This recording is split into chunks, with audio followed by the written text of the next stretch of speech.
What do you really want to do in life? You know,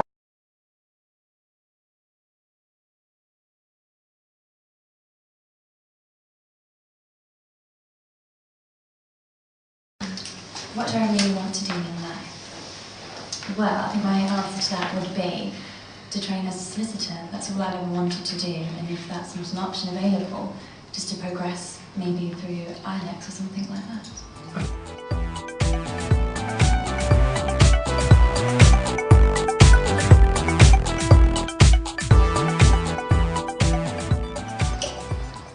yeah, good answer.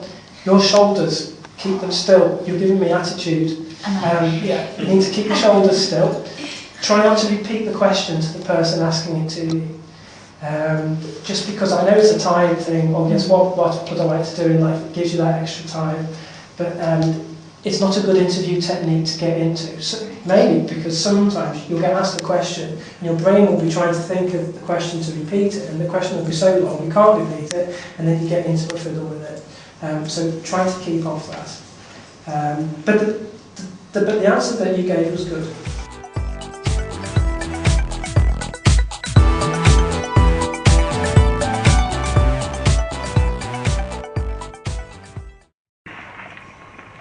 How do you feel if the people disagree with you?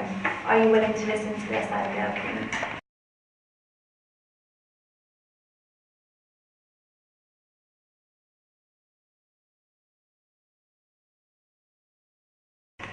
Yes, I think it's very important to be able to allow people to voice their opinions in an argument, so it's actually a constructive Process, rather than a destructive process where people do not get their chance to speak.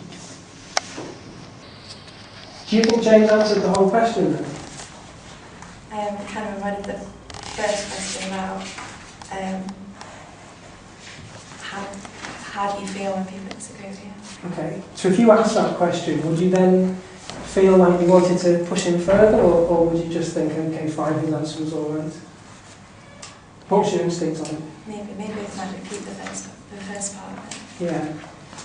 Yeah, I thought that as well. So we'll just repeat the first bit. So how do you feel when people disagree with you? I feel that I possibly haven't vocalised myself as clearly as I may have wanted to. And therefore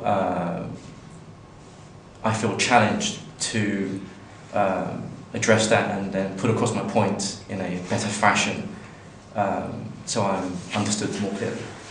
Okay, that was a very well thought out answer, and it was very well avoided the first time round as well, because that is a negative. That how do you feel when people disagree with you? It's immediately almost asking you to say, well, I then argue with them and try and get my point over more vociferously and see if they then agree with me. So the way that you dealt with that was fine. To be completely honest, I didn't hear a word you said the second time. I was actually looking out of the window, sort of seeing what that window was down there. But I'm just telling you this, not because I'm being rude and asking you to punch me, but just because if you're involved in an interviewing situation quite often, that when somebody gives you an answer like that, you tend to just forget it as soon as they start talking, because you're not really that interested in what they're saying. But you'd have passed because you didn't say anything controversial. Okay? And that's quite common in interview scenario. The person asking you the question sometimes isn't listening to the word you're saying. They're just thinking about the next question. So provided you don't say anything too controversial and off the wall and doesn't necessarily meaning that it clicks and they think, oh yes, he's just said that, you probably passed, and that answer was fine as far as I was concerned. Did you think the answer was fine? Yeah. And you were listening. I listened to the answer, yeah. Oh, good. Okay, excellent. And what are you proud to be bad at?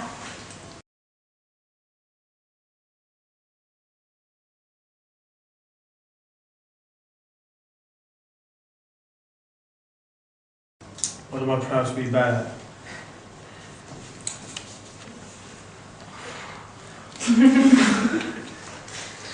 I think I'm quite proud to be bad at not at first recognising when I make a mistake, although partly due to the fact that when I then do realise my mistake, it allows me to make sure the next time I do make a mistake, I'm more readily able to notice it. So learning from mistakes. Yeah, and so therefore make sure that it doesn't happen again next time.